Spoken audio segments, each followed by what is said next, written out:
Hello and welcome to another day in paradise, and welcome to another ad hoc edition of the Unapologetic Negropian. Today I'm going to speak about my thoughts on everything. He has returned from Ghana back to the Netherlands, and what a journey it's been for him. It's been really good to watch him because I've learnt a ton of things from his videos since he was there, and I wanted to share some of those things with you. So, 6 things that I've learnt from my thoughts on everything from his 4-week journey back to the Gold Coast.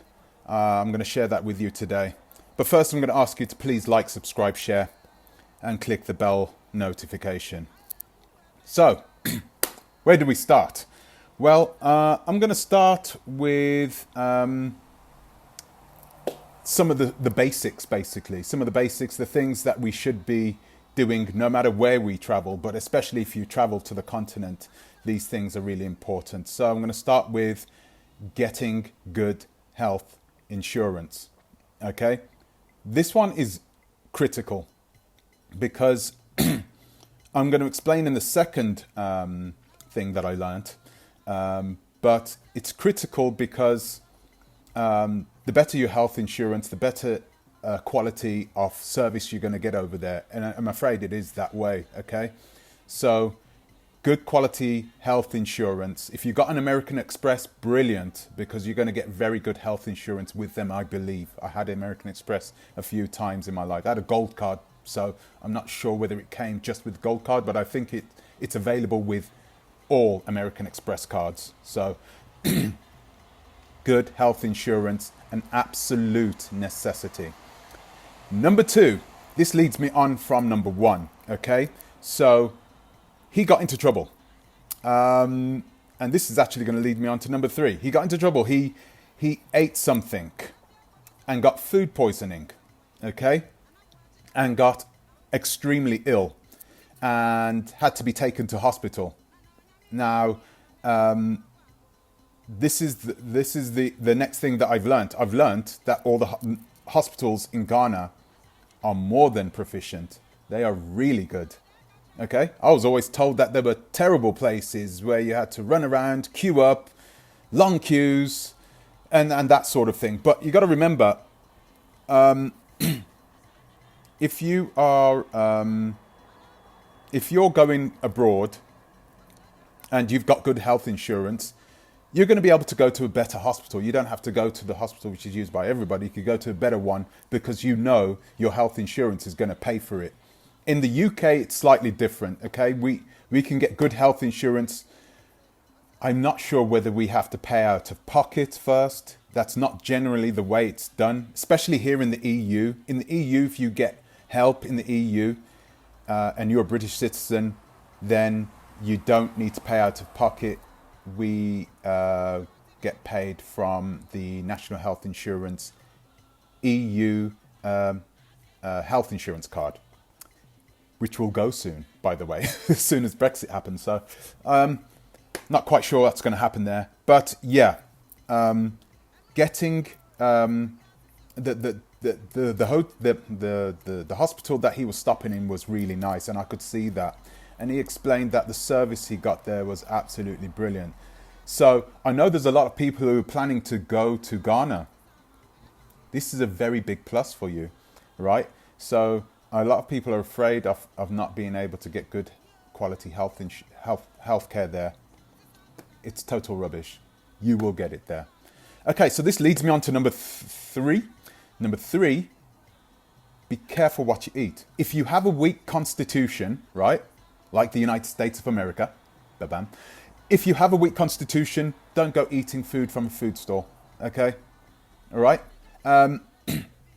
My thoughts on everything. He was born in the Dutch Antilles, I believe, or in Suriname. I can't remember which one. Around them sides. He was born down there, so he would have developed at some point in his life, in his younger years, a tolerance to these types of bacteria which are found there. But then he lived in Holland.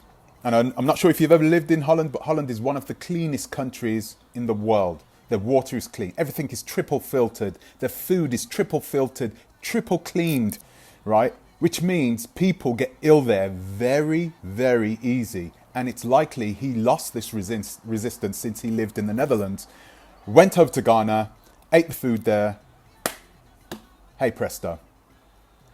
So you've got to be careful with what foods you eat and where you eat them. If you do have a weak constitution, go to a proper restaurant. Go to a chain restaurant or something, because you know their hygiene standards are up to scratch. They are not going to mess around. Okay, so number 4. Don't be afraid to walk away from a deal. I thought this one was brilliant, actually, because my thoughts on everything went in to finalize a deal for land. Okay, he went in to finalize a deal for land, and that deal fell through, right? But he didn't push himself to sign up just to make sure he got that land in his name before he left. He was under a lot of pressure. You remember, a lot of people, even some people that are watching this, criticized him. They criticized him and said, "Hey, you're not real. You're not going to do what you're going to do. Okay, you're just here to try and get some subscribers and to make some money on YouTube. You're just there just to take some money." And he was under pressure to get that deal through. Okay, and he didn't fall for that pressure, which is brilliant, right? He just said, "Right, no, we're going to have to part ways. We'll find something else." And of course, there is plenty of opportunities in Ghana. So why push yourself for? Okay, so that's one of the things I've learned that I'm definitely going to carry with me, and not just here in Africa, in everywhere.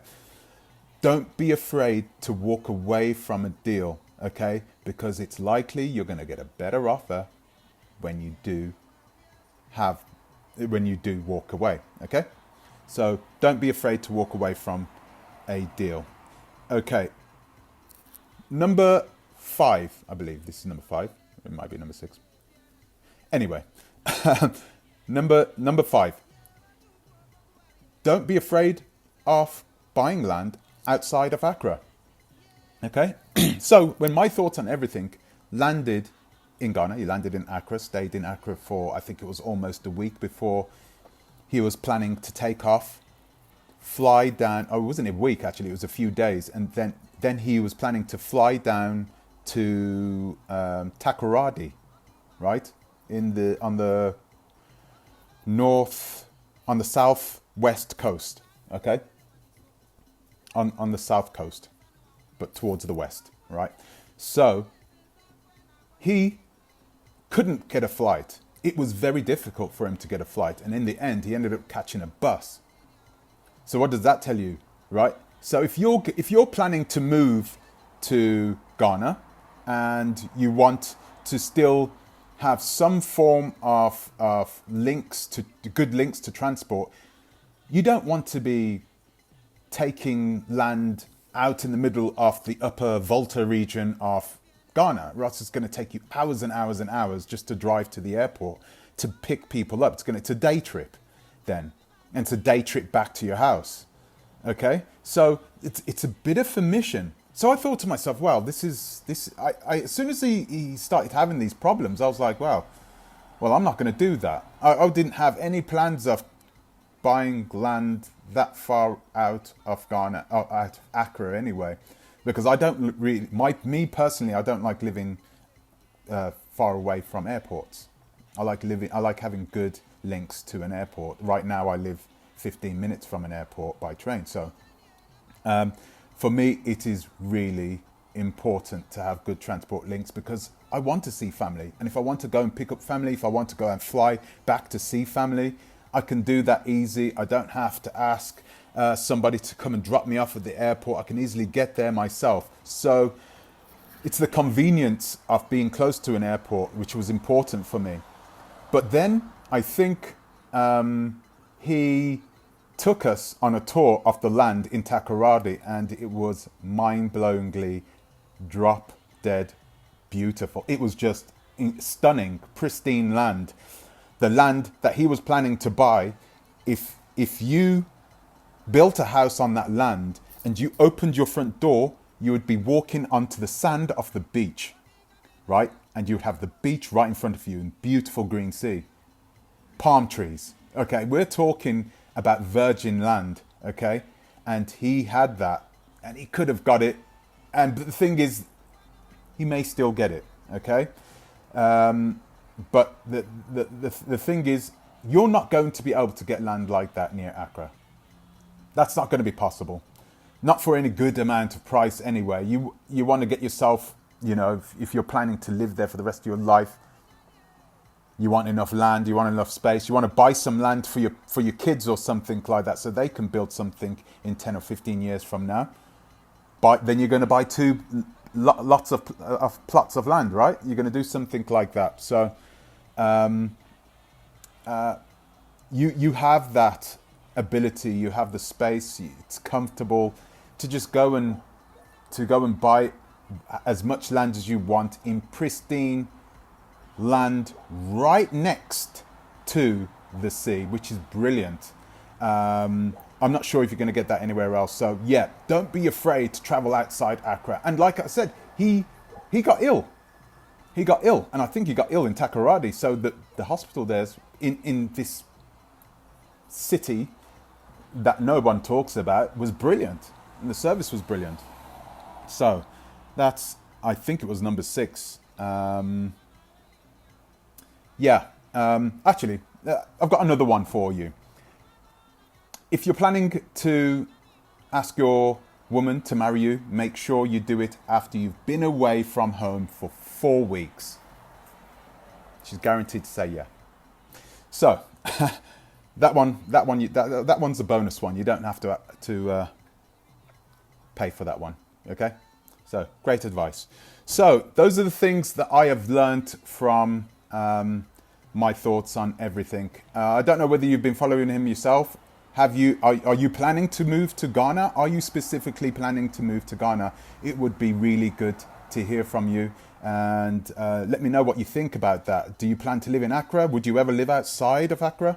It would be really good to hear your thoughts on that. Please leave any questions or any comments you have in the comment section below. So I'm going to leave it there. Thank you for listening. Thank you for subscribing. All of you guys who are supporting me, thank you very much. I've got some other things coming up now. More on Art Cafe, a lot more on Art Cafe. So please continue watching this space. And yeah, thanks for listening, and I'll see you in the next one. Think twice. Ta-ra a bit.